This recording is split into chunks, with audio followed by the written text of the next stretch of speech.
إذا أردت أن تحافظ على بيتك حافظ على صلاتك، وإذا أردت أن تضيع بيتك وأهلك ضيع صلاتك.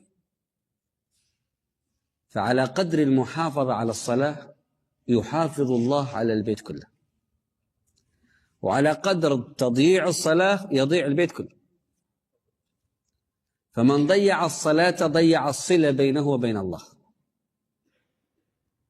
ضيع العروة الوثقى، ضيع عماد الدين وأساسه.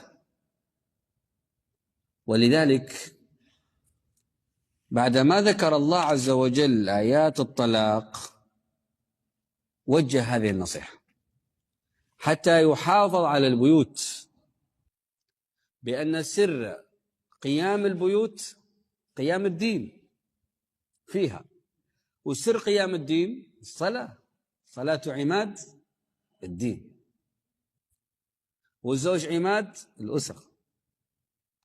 فإذا ضيع الزوج عماد دينه ضيع أسرته.